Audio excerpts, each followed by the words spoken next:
1847, Placide Capel de Roquemaire, a man more known for his poetry than his church attendance, was probably shocked when his parish priest asked him to pen a poem for a Christmas service.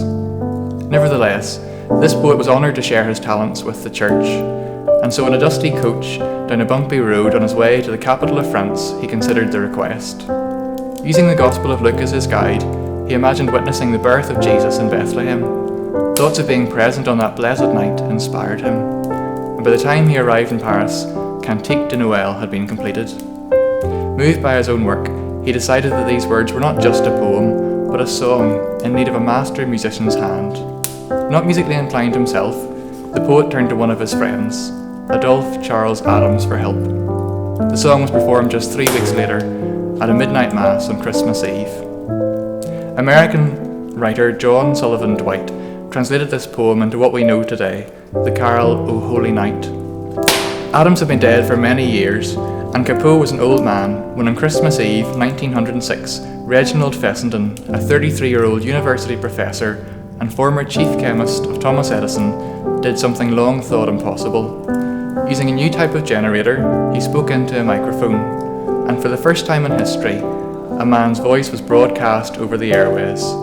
He said, "And it came to pass in those days that there went out a decree from Caesar Augustus that all the world should be taxed." He spoke in a clear, strong voice, hoping he was reaching across the distances he supposed he would. Shocked radio operators on ships and astonished wireless owners at newspapers sat amazed as their normal coded impulses were interrupted by a professor reading from the Bible. To the few who caught this broadcast, it must have seemed like a miracle, hearing a voice somehow transmitted from so far away. After finishing his reading of the birth of Christ, Fessenden picked up his violin and played O Holy Night, the first song ever sent through the air via radio waves. For me, it's the words of the third verse that stir my heart.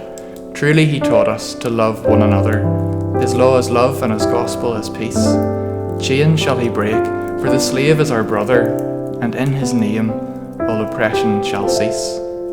Jesus came into this world to fulfill all of God's law. As his followers, he gave us 2 commandments. We are to love God and to love others. In his great love and compassion, he showed us love beyond anything we can know. What better time to show that love and peace to others than now as we celebrate Christmas?